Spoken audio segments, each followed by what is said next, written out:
Welcome everybody to your Beyond the Summit World Tour action for today. I am here joined by godz, myself being LD from dotacommentaries.com. Of course, most of you are familiar with godz from Ghost 2 Gamers.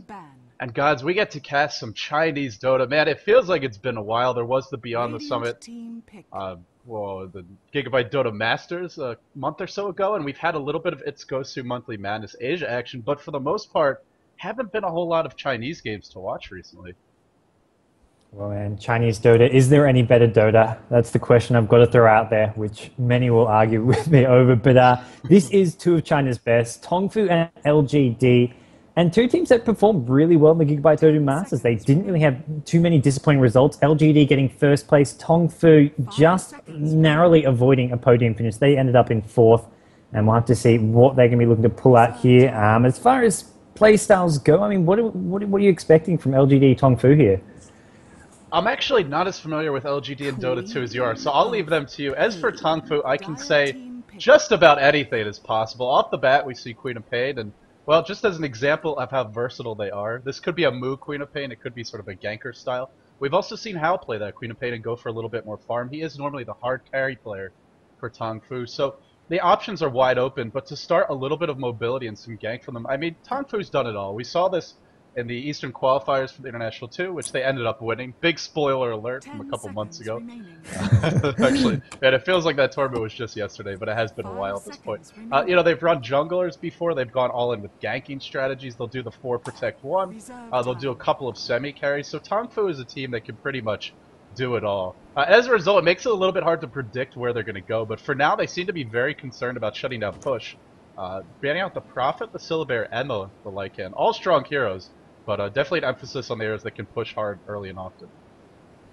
Yeah, these bans are very, very standard. The Queen of Pain is something that the Chinese teams love to pick up because of how versatile it is. It's a great mobile. It's a good laning hero. They'll put it in the safe lane and just have it dominate that mid-game stage. LGD, as far as playstyles go, they're a team who I would put in the category similar to Tongfu. They can do anything, but they can do anything and more. I think the one series I was most impressed with was when they went up against eHome. Game number 1, they had your sort of Morphling versus Anti-Mage carry fest. Game number 2, they did something completely different. Picked up a Night Stalker like we're seeing here with the Storm Spirit and went super aggressive, super gank heavy, and they just showed they can play any style of Dota. Whereas Tongfu, I'd say, they have a lot of versatile picks, but they tend to stick with that sort of strong mid game. They go for the sort of the steady pushes every now and then. They're not as unpredictable. I feel LGD are very unpredictable here, and this Night Stalker, that's a hero that Mew loves to play on that solo role, so I think it's a really nice pickup for LGD. Yeah, not only is it about what you can get for your team, it's also about what you deny for your opponents, and in that respect, getting the Night Stalker, great to keep that away. It's a hero that Mu is really known for in the Chinese scene, and even in Dota 1, it will be respect bans towards Tongfu, or in the past, the Panda team. So, we'll have to see where LGD goes from here, but off the bat, a lot of burst damage, a lot of ganking potential, even early on, but especially once that first nighttime hits, and if you want to try and shut down Queen of Pain, Night Stalker one of the best in the business to do it. Thanks to that silence and his chasing power. Queen of Pain very reliant on her blink early on. Now, a lot of times when we see Tongfu play that Queen of Pain, they go for an early BKB. It allows Queen of Pain to be an initiator, allows her to stand toe-to-toe in these team fights, and especially against Leshrac, and that silence could be very helpful. For Tongfu, though, another semi-carry picked up in that Invoker as well as Shadow Demon. Very curious what style of Invoker we'll see, but if they want to go Sunstrike, they have the setup now with that Shadow Demon. Yeah, it's a powerful combo, and here's like Leshrac. That's kind of where Leshrac can really be punished. If you get the disruption on him, especially if it's a support Leshrac, he can just be so squishy. And one disruption with the Sunstrike, and he's almost guaranteed to go down.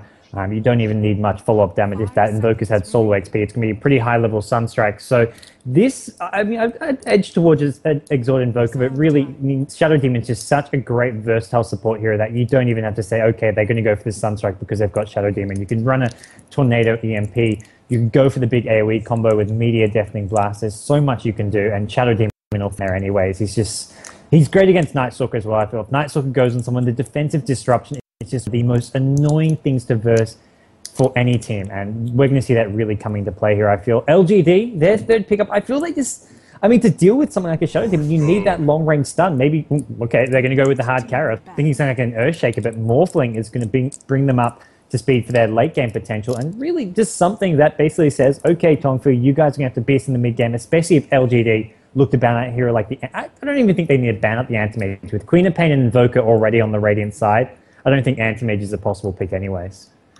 Well, if they want to go for it, they have the Shadow Demon, one of the most common ways to try and counter out that Anti-Mage. I guess the one thing LGD really has right now, you mentioned the Morphling for late game. We've all seen how strong he can be. They have some decent semi-carries as well. It'll probably be a support Leshrac, at least that's what I'm edging towards, as we already see two really heavy farming heroes in Nightstalker and Morphling picked up. Nightstalker not super heavy, but does need a good amount to get going. But Nightstalker scales quite well into the late game too. Ooh, interesting, a Rupik gets banned here. So I guess, if Tongfu's focus is the mid game, what can they pick up to really accentuate what they already have? Well, I mean, at the moment, I mean, they've got the one support in the Shadow Demon. They're going to need something to combo with that. Hero like an Earthshaker or a Tidehunter could go well. I do feel that just having that setup some from an Earthshaker also gives them some really solid lanes. They're going to have I mean, they don't really have too much to send to that top hard lane at the moment. They're going to be looking maybe for something like Sancheng on his Bounty Hunter or on that Puck. We'll have to see how they want to do this here. There aren't too many heroes left to go up there. They could pick up the Brood. Brood is still in the pool, but then I feel they have too many farm-dependent heroes with the Queen of Pain, the Invoker, and the Brood. They're better off getting something that can act as a utility hero, a sort of more early to mid-game sort of ganking hero, which is the Bounty Hunter, the Puck, a hero that doesn't need a massive amount of farm. And then pick up your other support, which at the moment is looking like something like an Earthshaker. Could even go for the Crystal Maiden, but it's really whatever their personal preference here. LGD, I feel they've got a lot of options here, though, depending on whether this Leshrac is farming, supporting. I mean, I feel ES is definitely being picked up by one of these two teams here. I don't know what your thoughts are there, but it just seems to fit in with both of these lineups at the moment. Well, it's such a great way to deal with Nightstalker, especially. If he ever dives a tower, Fissure plus Cold Snap really going to shut him down hard. You mentioned Disruption earlier, but Cold Snap, another great way to punish aggressive diving in the early game. The damage, as well as the fact that it's going to chain stun you. But it's a Sand King for Tongfu, so that'll probably be their third farmer. It could be that secondary support.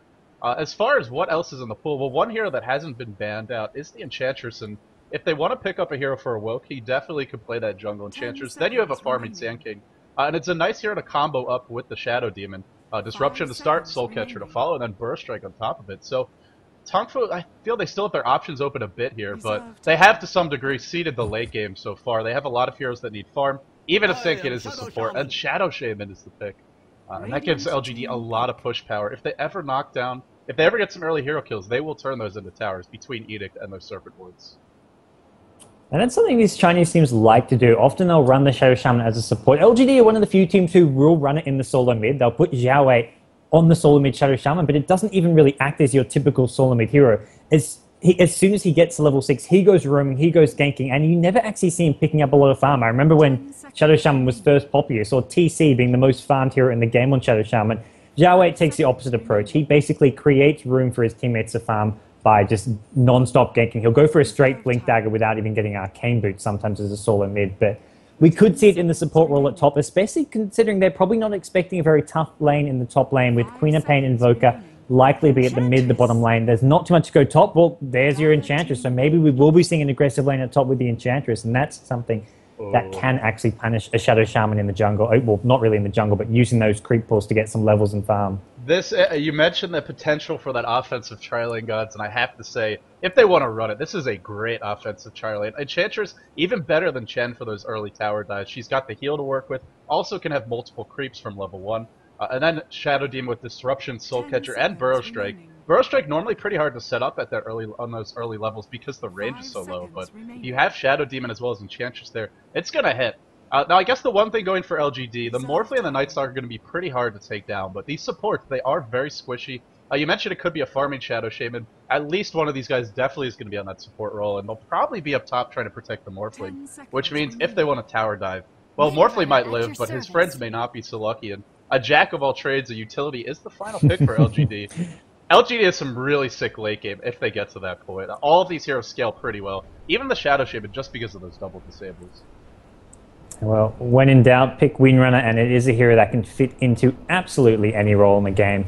And I'm not really surprised seeing it being picked up in the last alt here, but interesting to see if it is going to be the Sand King in the tri-lane at top, or if they decide to put something like the Queen of Pain or Invoker up there. But it looks like over on the Radiant side, we have got Tongfu. They are sending the Queen of Pain in the hands of Hao towards the bottom lane. We will probably see Mu playing the Invoker mid, and the remaining three heroes, Sand King on Kabu going top. We've got Shadow Demon by Sancheng, and the Enchantress Awoke Are they going to actually head to the top lane, though? It's always possible they do go to that bottom lane and just leave Sand as a suicide solo. I mean, guaranteeing the Queen of Pain to have basically a guaranteed one lane is always a possibility here, although I feel Queen of Pain does pretty well against the Windrunner regardless because of that Shadow Strike. Yeah, Shadow Strike as well as Blink, just so good to chase that Windrunner down, kite her, do a lot of harassment damage. Really annoying, even from level 1. And then you get 2 points in Shadow Strike, and no matter how well you play as Windrunner, especially in that offlane, it's pretty much over. As far as LGD, let's introduce them as well. DD going to be playing that Shadow Shaman. It looks like we have a lane ward placed down very early to protect what I assume will be a Morphling up top. Although for the moment, he's sort of hanging out in the jungle. We have DDC handling that Leshrac. Will be a support Leshrac. A pair of wards already picked up. Looks like LGD need to reconnect quickly. The Night Stalker being handled by Zhao, the captain of LGD. Sylar on that Morphling. And it looks like he's been pulled some regen. Wraithband off the bat, so this is a Morphling who... This is solo mid Morphling build, I have to say. This is a build we've seen some solo mid Morphlings do. They'll go for the Wraithband first.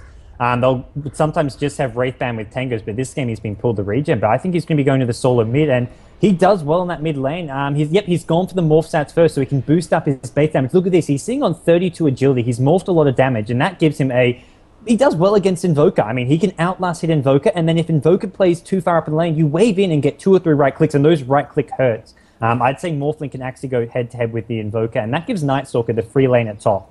So I like this setup from LGD. Yeah, if the Night Stalker's up top, of course his lane control does suffer, especially against a hero like Invoker. Cold Snap, just so aggravating to deal with. Not to mention Invoker has that 600 range. If he goes for Exhort, he's going to hit very hard as well. So far, Mu has not selected an orb, so we'll really have to see what direction he goes. Yeah, so if it is the Morphling mid, then it will be a Morphling versus Invoker. Awoke still has not really tipped his hand, but one thing I want to point out right now is he's got a very early Smoke of Deceit.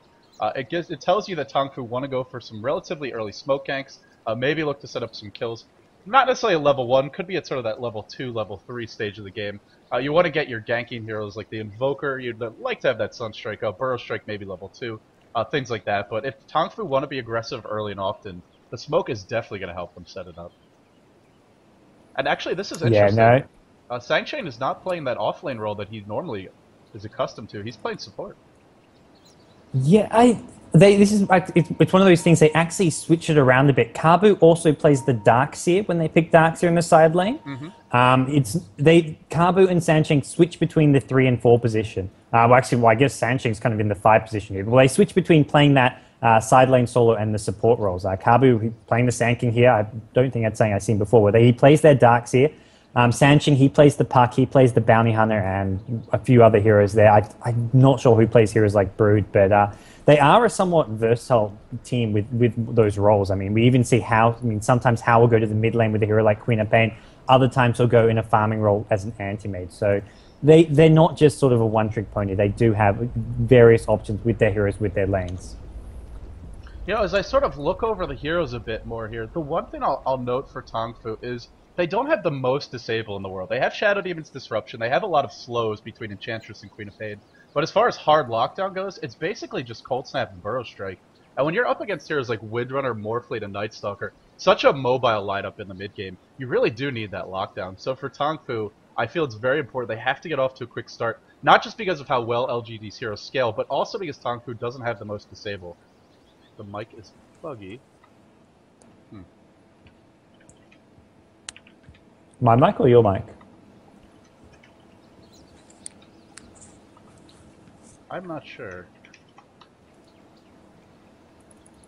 Oh, I'm not. That's, I wasn't actually reading chat. I have to agree, though. I mean, I feel a lot's going to be heavily relying on this Enchantress to make something happen, either getting towers or getting kills. I think the initial plan will be to look to get a kill or two on this bottom lane, on the Windrunner, or even look for the smoke ganks, but you can't really smoke gank a Morphling. Morphling has just too many escape souls. He can morph to strength, he can wave out. As top river, we're actually see a bit of a standoff here. It looks like no one's going to go in. The Invis rune is at bottom for the Windrunner, so... Tongfu, though, the good news is they now know what the lanes are going to be for LGD. They've seen the Leshrac, Night Stalker, and Shadow Shaman around that top rune, so they can maybe expect this Morphling to be mid. Yeah, right off the bat, Tongfu looking to get aggressive here. They might run into a welcome party edict on Awoke right from the get-go. He actually doesn't have heal yet, and Champ picked up at level 1 as you normally see. One waveform might do it. A bit of lag, at least on my end. Not sure if you're getting that as well. Sanctuary on the way out. He's dropping low. Will he go down? Edict is coming off cooldown 8 seconds. Not going to be in time. Even Moo has joined the fight. This is a lot of level 1 action. Not something you'd expect to see with heroes like Invoker, Morphling, and Enchantress on the field. In the end, nobody drops. And I am lagging quite badly. Is that just me? Yeah, as am I. But there was no waveform on the Morphling. He did go for that level 1 morph stats. I don't think he was expecting action at mid. He was expecting just a 1v1 juke out with the Invoker, where morph would be better, but with that aggression, he would have been better off with a waveform.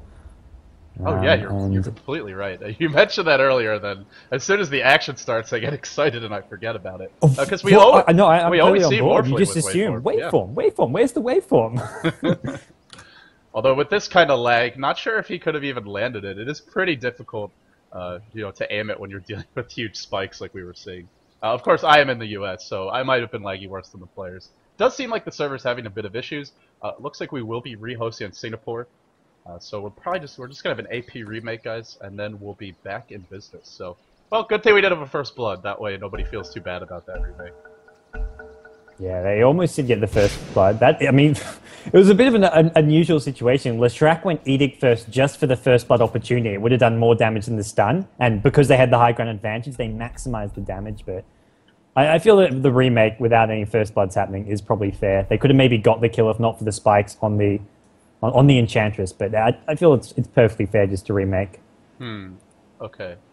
Alright guys, so give us all a couple of minutes, or at least a few minutes. We're going to be restarting, remaking an AP, and then we'll be coming back to you with game number 1 of Tongfu versus LGD, and I have to restart my Dota too, so hang tight just for 1 second.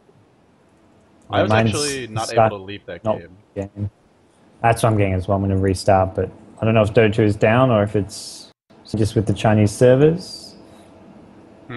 I am getting the dreaded connecting to the Dota 2 network screen.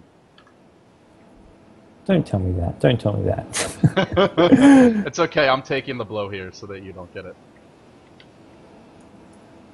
We'll restart Steam first. Oh, so I guess, since we're casting LGD versus Tongfu, it is worth mentioning. Apparently both teams have successfully obtained their visas for International 2, along with DK and IG, so the only Chinese team that is still waiting for visa clearance right now is eHome. And this is something a lot of people were concerned about, and wondering if the Chinese teams would be able to get those visas. It's always hard to travel to the U.S. from, certain countries in the world. China definitely being one of them. But I'm very excited to hear that they got those. I was really looking forward to seeing a lot of Chinese teams at the tournament, and we're getting a sneak peek now. But the big dose of excitement is going to come for the international too. Oh yeah, it was when I heard that, it's one of those things I was like, wow, that's actually really good news. I mean, it's kind of like it was always on the back of most people's minds that what if the Chinese teams can't actually get their visas? What if there's only 1 or maybe 2 Chinese teams there? It's just not going to be the same without having all these teams who are just, I mean, in my eyes, so deserving of going because of how great they've been in Dota and recently Dota 2. So it's good news. eHome, I think, had their meeting today was with the visas, their visa interviews. So unless something goes horribly wrong, I'm pretty sure they should be confirmed for theirs in the next 24 hours or so. Well, I'm actually reading Godz's Twitter right now. So if anybody's not already following him, you guys should be. That's twitter.com/ggNetGods. But Mr. Blue from Join Dota is spreading some fear into the ranks. He posts, if I remember correctly, eHome were the ones that were denied visa into the US back in ESWC 2008. So I'm knocking on wood that doesn't happen again, but you never know, man. You just never know. Until you have all the paperwork in hand, anything is possible. Are you back in? Tusky's telling me it's back up, but I think he's a liar. I can't connect to the Dota 2 network right now. Are you able to restart your Dota? No, I can't. I think it's just discrimination against the United States and Australia. That's all it is. Oh, are you back in? Well, I got in, but I didn't get in. Like it's in, but it's really buggy and laggy. And the battle points bar? It's kind of going to the end and then starting again and then going again, like on repeat. Is it moving up and down? Yeah. Valve is trolling you. They're telling you need to buy more battle boosts.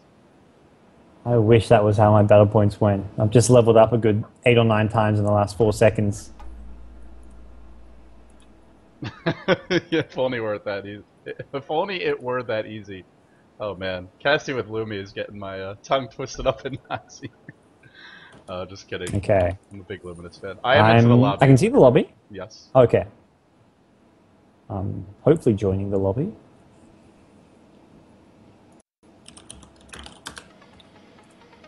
I can see my little icon next to my name in the lobby, but I'm not in the lobby myself yet. Yeah, you have not connected. I don't see your name on the right. I don't see your name. Oh, there you go. So for anyone just tuning in, I know a lot of you are sort of waking up, or if you're from the US, filing in, or just getting home from work if you're from Europe, or wherever in the world you might be, Southeast Asia, China. Either way, we are still waiting for Game 1 to kick off. We had ourselves the draft. Then we're having an AP remake. There were some server issues. It seems like Dota 2 is kind of hiccuping today. But LGD are on the dire side, Tongfu on the Radiant. Tongfu, we're waiting for them to file into the lobby, but hopefully in the next 5 minutes or so, we'll be able to get this show on the road. For anyone just tuning in as well, if you missed any of the previous matches... Actually, let me turn my music down just a touch. If you missed any of the previous matches, they will be available on YouTube. The first 3 best out of 3 series are all up right now. Yesterday's action, EG versus Dare, you can find that on my YouTube channel. That's youtube.com/LDdota. And for the most part, the VODs will be on my channel. Some of the VODs may be up on Lumi's channel or Godz's, but for the most part, they are going to be on mine.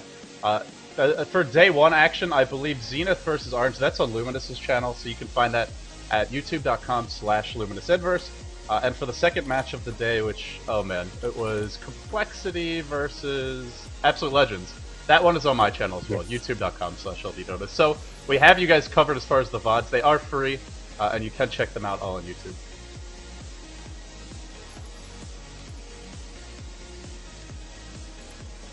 So Gods, we were both discussing our recent sleep deprivation. How are you feeling right now? Have you gotten any? I'm feeling great. I haven't actually had any since our last matches, which I guess is the best way of putting it. But I woke up just before those matches, so it hasn't been like crazy. Like the matches start in the evening for me, but I woke up in the evening, so it's been about. So we're not at International 2 East qualifier status yet, where Gods was operating on like 0 nights of sleep for 4 days, or something outrageous. that was not. I remember when I just one night I actually just fell asleep in the office. Well, not so much fell asleep. There's some little chairs behind me. I just slept in my office, which luckily the boss was walking around. home or even taking a cab. Yeah, I had to be back in like 4 or 5 hours. I'm like, yeah, it's not even worth it. What's the point? I mean, well, normally I would. It was just like I was too exhausted, didn't have the energy. And then the last day, but when I actually left, I left the key in the office and then locked the key inside the office. So I get back, I'm just like, I don't have a key. I can't get the key because I've locked it inside the office. And I had to call in someone who works in. Luckily, she was very obliging to come in on a Sunday. Oh man, that is the worst. And then if you can't reach anybody, just face palms galore. Oh jeez. Yeah, I'm super neurotic about that. If I ever leave my apartment or anywhere where I have a key, I check my pockets like 4 or 5 times before I walk out the door, because I've been on the other side and not had anybody as a backup, and it is just such a mess. I swear it's the only thing I'm neurotic about, though.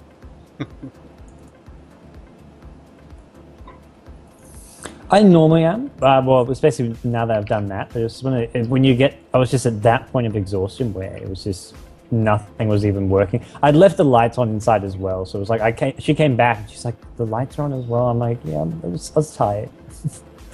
I'm sorry.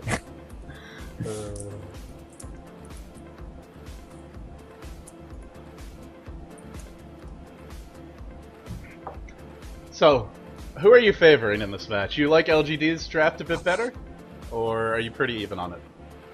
I like LGD. I'm not a big Enchantress fan. I love Chen. I love what Chen does. I think Enchantress works in certain drafts. I just don't feel Tongfu are a team who, I mean, they like their jungle heroes, but I don't feel that's where they shine. The good news for Tongfu is they do have Hao on Queen of Pain. They've got the Invoker. They're not relying on the late game carry, the Morphling, but I feel that LGD can take it to the late game, and not even take it to the late game so much, just get Morphling that first core item up, and then they're pretty much looking pretty sweet as long as they're not behind a point. If you've got a Morphling with a core item up, and you're on level footing or even slightly ahead, then the game is going to be pretty much in LGD's hands, even against the Queen of Pain Invoker. As long as they, I mean, basically the thing is for them not to get behind, not to let the Enchantress get too much momentum going for tongfu. And I think that's something LGD are quite capable of. They've had plenty of experience versing these jungle heroes in Dota 1 and Dota 2. You know, the thing about Morphling as a carry is it's even worse than an anti-mage in terms of trying to kill him off early on. You know, whether he goes for Lincoln Sphere, Ethereal Blade, a Manta, whatever he wants to build early, if he gets that first item, the amount of heroes you have to invest to kill him, it's just ridiculous. You know, you need a couple of stuns, you need silences, ideally, and even if you lock him down, the enemy team is more than enough time to show up. So it's just the investment required to kill him is so high that even if you do get those kills, there's going to be trade-offs elsewhere, and LGD being one of the best teams on the scene, they are going to take full advantage. So I mean, I think you're right in the sense that LGD have more late game insurance. They have a lineup that there's more ways for LGD to win. I think that's really the way to put it. They can win. They can dominate the early game with Leshrac, Night Stalker. Those early ganks can be very effective. They can also look to go late if they need to. You know, Windrunner, of course, a pretty strong mid game here as well. Whereas for tongfu, they really have to get off to a fast start and keep that fast start, or they're just gonna have such a hard time coming back in the late game. Yeah, I feel if tongfu get ahead, though, they can make something happen. I mean, the big thing is here, you have to look at LGD's side. They don't have defensive heroes. Their two supports that cannot really do all that much in a defensive situation. Shadow Shaman and Leshrac will just die if they get hit by a Burrow Strike, followed by a Queen of Pain Invoker. Those heroes will melt. Whereas heroes like Shadow Demon can save teammates, Sand King can Burrow Strike out, can Sandstorm, Queen of Pain can blink away. Enchantress is another hero who is kind of squishing, just sort of dies when on the defensive foot. But the die heroes, if they get in a sticky situation, they will melt, and that's something that could hurt them. The only really good defensive hero they have is going to be the Windrunner. Going to be relying heavily on this Windrunner to hit some shackle shots, get up a fast mech or a 4-star to help keep teammates alive. Whereas the Radiant team, they're not really too concerned about getting initiated on and just going down. I mean, sure, there's a Night Stalker, sure, there's some aggression coming from a Leshrac, but they've got the defensive power of both the Sand King and the Shadow Demon, even the Invoker if he goes for a Tornado EMP build. You know, you mentioned Earthshaker, and it's such an important hero in these matchups. He wasn't picked or banned this time around, but if you want to talk about defensive firepower, he gives it to you from level 1. That huge, reliable AoE stun, also the ability to block heroes away. Really can turn the tides of the battles and keep heroes safe. You know, you mentioned Sand King, you mentioned Invoker. These are heroes that have some defensive capabilities, but there's nobody who's just an absolute game-winning hero, especially early on in that defensive department. There's no Ravage to work with either. These teams, I guess the one defensive skill that LGD has in spades is their mobility. As long as they're able to start running, it's going to be very hard to catch up with them. Queen of Pain, Sand King, as well as Invoker can be strong chasers. But if they're not able to get in range, LGD will be able to sort of spread the map and run away from them. Early on, though, tongfu definitely can look to chase them down. We're going to see that same 3-man group up at the top room. LGD looking to get lucky here. They got an Invis bot last time. It's going to be a DD this time around. Perhaps a bit better for LGD. Double damage! And that'll be going on to the Leshrac. Yeah, that will help them out a bit more. Shadow Demon's just going to do a bit of a defensive ward to help the Sand King here. I don't think he's going to stay top. In fact, he may actually get caught out here if he's not careful.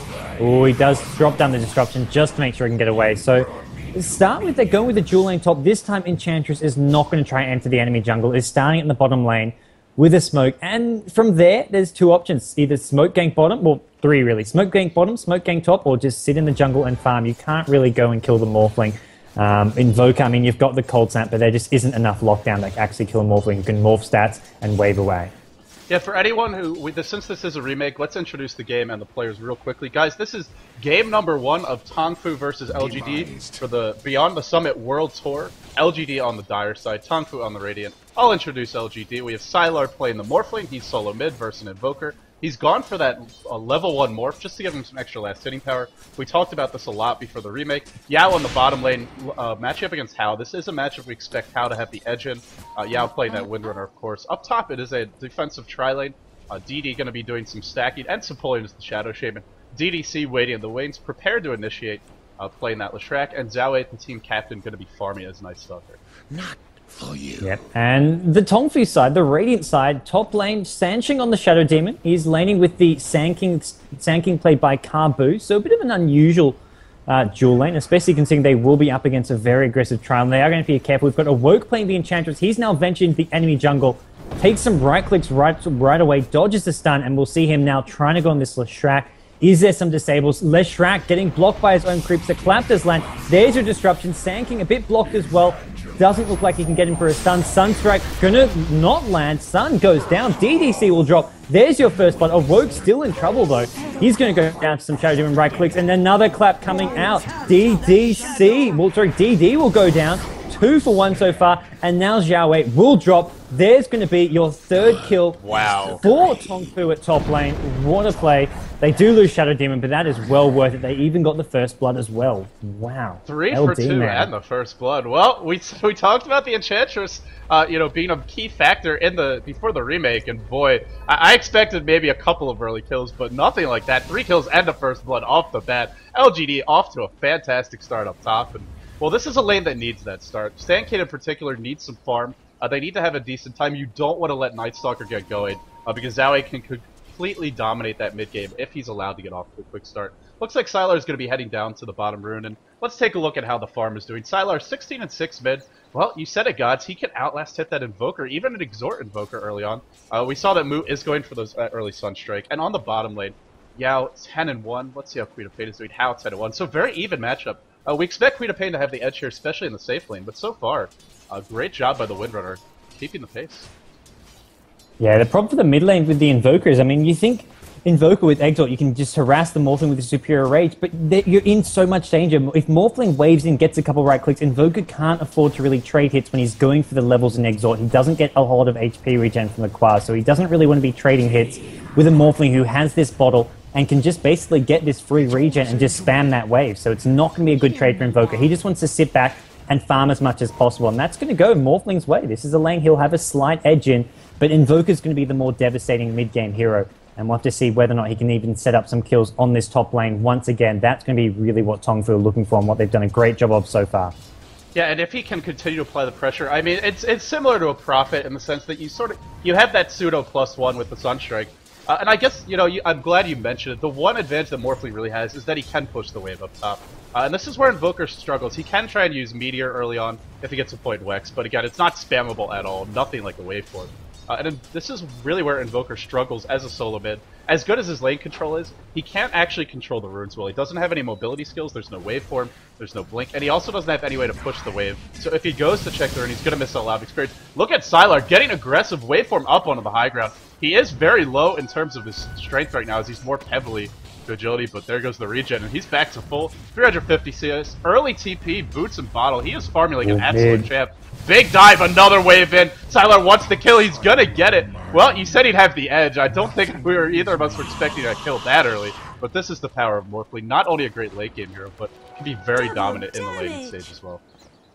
I have to say, I'm not actually that surprised. That's one of those things. It's a trap almost for Invoker. You think, okay, I've got the better range, I've got decent damage, but you're up against a Morphling. It's a hard carry hero. You shouldn't win a 1v1 lane against Invoker, but with that much damage, with a bottle, he just waves in, and, well, Invoker takes, I mean, that's 80 damage a right click with all that agility, and he hits fast. Disruption, Soul Catcher, they want DDC, Sunstrike coming in, they're gonna get him, DDC gets locked down, Awoke on the way out now, Kabu in a bit of trouble, but he still stands storm if he needs it. Are they gonna continue to chase? Looks like, nah, they're gonna back off, and Xiao just a bit too tanky, but another kill, and, well, even though Invoker is not having the best time mid, speaking of that, he's in a lot of trouble. Another wave in by Sylar, dropping Mu very low. Mu is not getting any farm. Completed Magic Wand.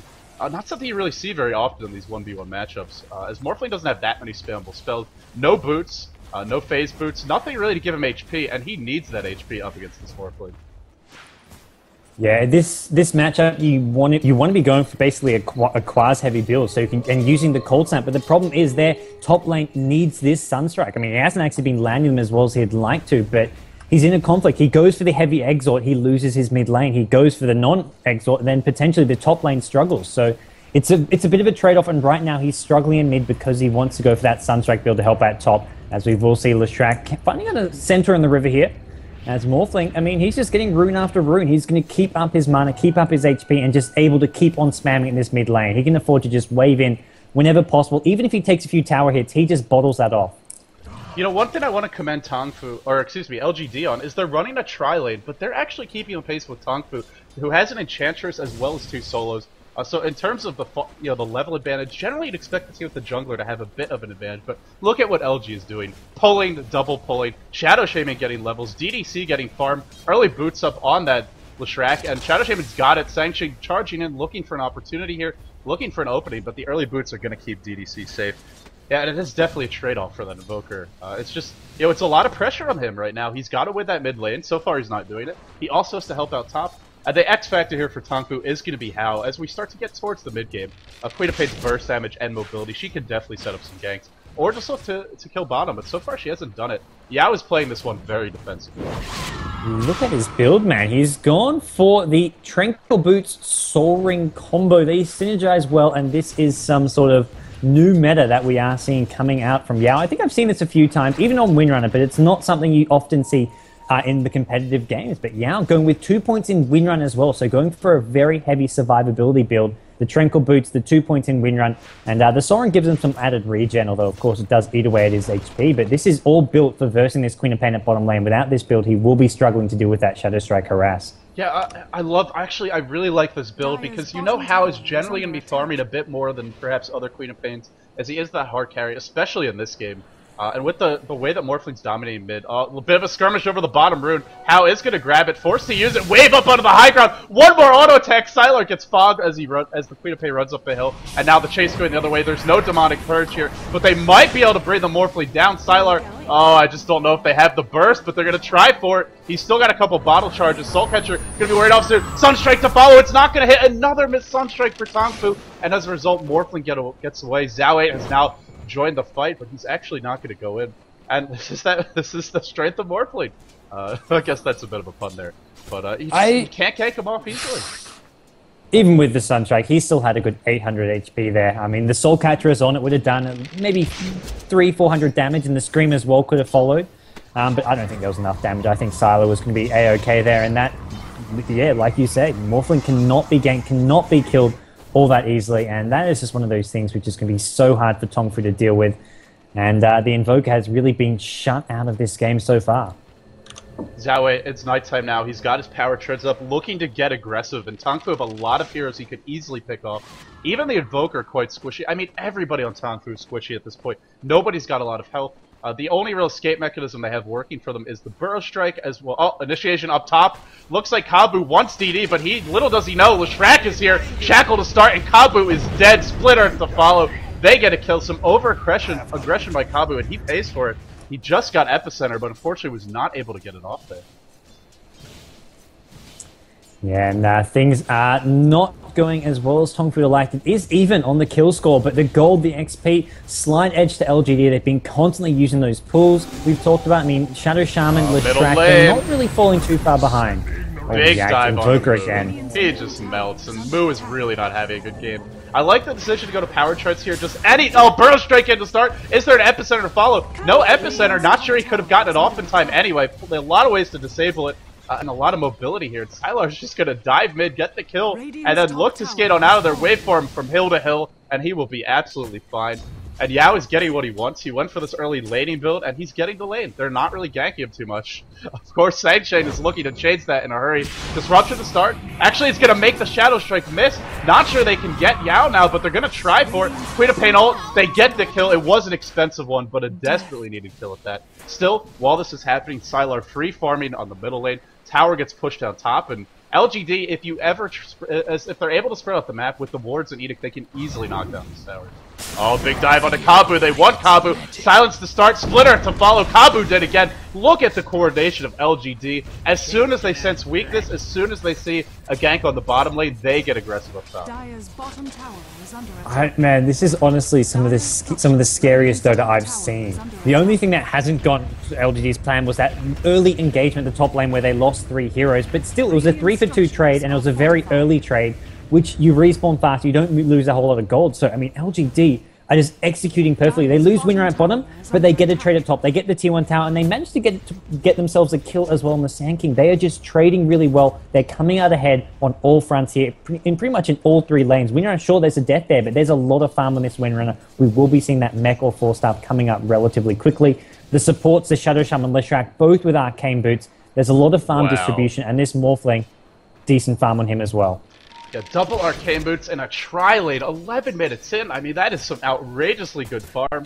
It's the tower gold as well as just the last hitting. For a Shadow Shaman to be level 6 already, it is 12 minutes in, but he was pulling constantly. Well, Shrek was getting the majority of that jungle farm. Just great all-around play from LGD. Alright, God, so you're Tongfu. You picked a lineup that really needed to dominate the laning stage. You did okay in the laning stage, but now you find yourself a bit behind. Nighttime is about to end. What's your next step? How do you look to come back from this situation?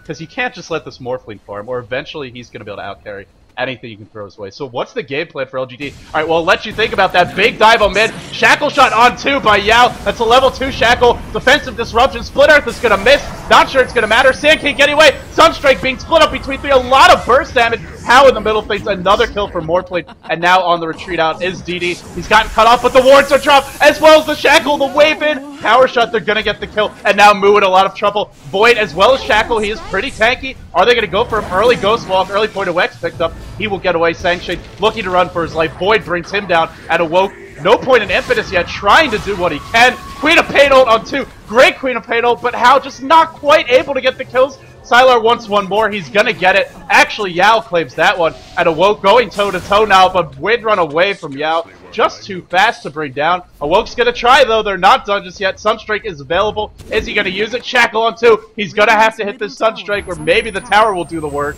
But ideally, you want this one on a hero. Windrun available. She uses it. She's gonna get away. God. Oh man, that's so frustrating. What a dive by LGD. Are you kidding me? That was insane by Yao. How does he actually live there? And Night Stalker, unfortunately, will not live over in the mid lane. There's even an epicenter being used for that one. I think after the Windrun's escape, they want to make sure of it. Sylar goes in, gets a kill, and they're not done. Split Earth goes down Kabu. Sylar actually just going to TP his way out while morphing the screen. He does get disrupted. He's in trouble now. Sunstrike going to follow it up. Sylar, a lot of damage. He's getting low waveform out just in time. Not enough is the damage on him, and he's going to go back and heal. Yao, he's back to mid lane, and this was after escaping on about 30 HP. He hit about 2 or 3 double hero shackle shots while he was running away on 50 HP. He win-runned it perfectly. Right after the disruption, he win-runned. Then right as he went under the tier 2 tower, he win-runned to dodge the tower. It was just a perfect execution, and that was absolutely... It took my breath away, man. I'm going to leave it up to you. Godz is in love, and I cannot say I blame him. I mean, yes, such great play. And also dodging the Sunstrike as well, having that presence of mind by Yao. So just picture perfect play. And this is where LGD's lineup really does shine. I mean, sure, they've got the gold and level advantage already, but in these prolonged engagements, they just have so much mobility. Queen of Pain's got a bit, but aside from that, I mean, it's definitely Windrunner, Morphling, and Night Stalker. That combo that is going to sort of carry the day in that regard. Able to move in and out of the fight, will find the openings, get the pickoffs. And we are seeing the squishiness of Tongfu now. They're just not that tanky at this point. Enchantress 700 HP, you look at the Shadow Demon, only 800, and against the burst damage of LGD, you just need a bit more to survive. Yeah, I mean, it's going to be hard for them. They need to get some cheap, just whatever cheap tanky items they can get. I mean, heroes like Enchantress, there's just not really too many options for them. You can get a couple braces and stuff, but it's not going to help against heroes that we're seeing on the dire side. They've just got the ability to burst down heroes instantly. And as far as survivability goes, the Radiant team, it's only going to really come in the form of the Shadow Demon Disruption. I mean, there's a Burrow Strike. It is level 4. It is maxed out. But Sand King, if he burrows in, he's going to go down himself. The burst damage applies to him as well. And it's not just 2 or 3 heroes dealing the burst damage. It's all 5 of them with heavy damage nukes. So they can just throw 2 or 3 of those nukes. And if the hero tries to initiate in or come provide some backup, well, there'll be a few nukes awaiting that next hero. And that is just something that, well, I don't know if Tongfu have the answers for. I mean, as far as what are their options here, I don't think they're entirely out of this. They've got some nice... I mean, they've got a nice combo of their own. They're getting spread out, they're getting split pushed, and they're losing these team fights. I feel they almost have to, at this point, predict LDD's movements a bit. They can't afford to go smoke gang, because if smoke gangs don't work, and I have a feeling if all 5 heroes go missing, that's going to be the case, as we do see LGD diving in on mid. Moo gonna sort of windwalk himself up. Sanchin gonna be the victim, though, and there we will see him drop, and For me, Tongfu, they just have to predict the movements of LGD and counter gank. If they smoke, LGD will pretty much know. They will see 5 heroes missing. They will stick together. They won't allow any successful smoke ganks. So they're better off trying to do some defensive counter ganks and just be in the right place at the right time. And that's going to have to be a bottom lane now, although with 5 LGD heroes there, I don't know if there's much they can even do. Oh, Woke, this is a dangerous spot, my friend. He is going to TP out. And he will escape, but LGD claim another tower. The net is tightening here. Tongfu doing the best thing, going for that split push. Unfortunately, they don't have an Edict. They don't have Serpent Wards. They can't melt this tower down. And immediate TP in from Yao. Win run away. Shackle shot to follow. Back the other direction he goes. No follow-up, so it looks like Kabu should be okay. Although he's dropping very low. Look at the auto attacks of Windrunner. She doesn't even have phase boots. And cold snap onto Yao. Yao looking to maybe finish this one off. A long-range power shot would do it, but the burrow strike away. And I feel this is what the one thing that Tongfu really needs to focus on right now is getting the Sand King some farm. You mentioned how he can't really initiate. There's a lot of nukes. I'm also concerned about the fact that he's nowhere near Blink Dagger. Then they don't have a reliable initiation form from him, aside from him. They have Cold Snap, they have some single target, but nothing that's going to take over a team fight. This is not a Wex Invoker. So to me, the one thing that Tongfu really needs to do right now is find space for Kabu to get farmed. But it's getting really difficult to do that. Look at where the lanes are pushed right now. Tongfu at full map control. Blink Dagger up on DD. Support Shadow Shaman. Still gets the 17-minute blink. Shackle narrowly going to miss the heroes there. Kabu actually not able to escape. Great split earth by DDC. Cleaning that one up. And Sylar just dealing with an army of centaurs and illusions here. Not going to matter at the end. He gets away without a problem. Yeah, I mean, the Sand King, I mean, Blink Dagger is one thing, but just survivability. I mean, whether he goes for something like a couple braces, that's some arcane boots first, before the Blink Dagger, I mean, he may just have to at this point. But for me, that top lane for Tongfu, it really struggled, and they haven't really got much to show. I mean, it was meant to be a trial lane at top with the Enchantress, and it's just we're seeing a very poor Sand King, a very poor Shadow Demon. They both got around 20 CS. They actually sort of split that farm, and as a result, neither hero has too many items.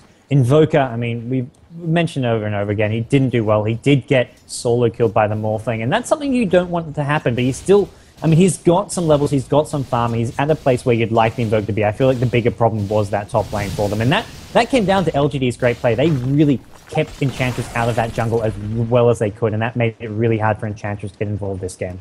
Look at the build on Sylar here. Already a BKB 19 minutes in, and guys, you have to remember, this is not a farming Morphling by any stretch of the imagination. Sure, he's gotten the farm. He has been active all over the map. Morphling already 4-0-2, controlling the runesmith, and they're actually going to make a go at Roshan. Tongfu don't really have the vision or the map control. They're going to spot it now with Sunstrike. Roshan not dropping super quickly. There's no medallion, but I think LGD can take this without too much of a problem. Xiao 8 up on the high ground is going to deny that Ursa warrior that was trying to scout. Will Tongfu commit? I feel they can't give this up, but I'm also not sure how they can fight it. In the end, they are going to give it up, but now Morphling wasn't already hard to kill. He is impossible to kill. He's got, of course, all his abilities, plus the BKB and an Aegis to boot. This is a very fat Morphling. Oh, yeah. And to all the people, I mean, this is one of those things. I mean, to all those people who stereotype some of these Chinese teams as more farm-oriented game, you should watch how we're seeing Sylar play this Morphling compared to one of the players play in the Western scene. This is not at all about farm. It's about dominating the lane. And this BKB build is also that Sylar can be aggressive and push with his team. He can come to the team fights right away. And he's probably going to transition normally into a Skadi after this BKB. It's a very popular build. Sort of 6 to 10 months ago in the Dota 1 scene, you'd go BKB and then straight into a Skadi. Skadi just being such a great item for all those stats which you can convert around, giving you some DPS and a lot of survivability. So this is going to allow Morphling to come get involved, and he's still unkillable. I mean, he can just sit on a heap of agility, and there's just nothing that Tongfu can do to kill him, gank him. He's just got too many ways of escaping. You know, I mean, the Western style is either that, it's normally either the Lincoln Sphere or the Ethereal Blade, either of which are more, you know, sort of mid-game oriented. This BKB is just so strong early on. Of course, if he gets it early, the one downside is he will eat through the charges. Then when the late game hits, if somehow Tongfu mounts a comeback, it will be a lower duration. But we've seen he doesn't really need the BKB. He hasn't died yet. He hasn't even really dropped too low. There was 1 or 2 times where maybe he would have dropped. And look at what LGD are doing right now. 4-man smoke. They're going to look to bait out this Morphling. and it looks like Tongfu posturing to defend this tier 2. The rotation might get caught out, though. Mu in a bad position. Will Xiaowei find him in time? They can definitely look to dive this tower, and right now they initiate on Sylar. BKB is used immediately, waving in on 3. Sylar so tanky in the front lines. Burst Dragon 2 hexed up. They need to get the Sand Key before he can epi. He's not going to get it off. Soul Catcher as well as Sunstrike. Xiaowei dropping low. He will survive for the moment. It looks like he's going to get away. Morphling in the middle of the fight. Sylar playing so aggressively. Not just a carry, but a tank to boot. And 2 kills off the bat. Shadow Shaman dropped his wards before dying. Sylar is unstoppable. And it feels that way too. It's not just the game saying so. They are in full command, and now they're going to look to claim a tier 2 and secure even more map control for a team that already has so much. Yeah, just so much lockdown for LGD. You've got 2 heroes killing off the Queen of Pain, the Leshrac and the Winrunner by themselves, while Morphling deals with the rest with the BKB. The Aegis is no fear of going down. He's guaranteed to get a kill hero there, and it's just too much to handle for Tongfu. There's too much firepower. There's too much, basically, diversity with their heroes. It's not like they're relying all on that Morphling, which is why he goes to the BKB. The Ethereal Blade Morphling build is basically built around being the sole DPS source, killing all the heroes on your own. With this BKB build, Morphling's saying, well, my team can do some damage. They've got some farm. They don't need me to do all the damage. Like you say, he's a tank as much as anything. He's in the front lines, waving in. Sure, he's on 1k HP, but with a BKB and an Aegis, it basically, Tongfu, they don't want to focus him. And if they do, they can't really do much except right-click him down when they don't really have much right-click damage.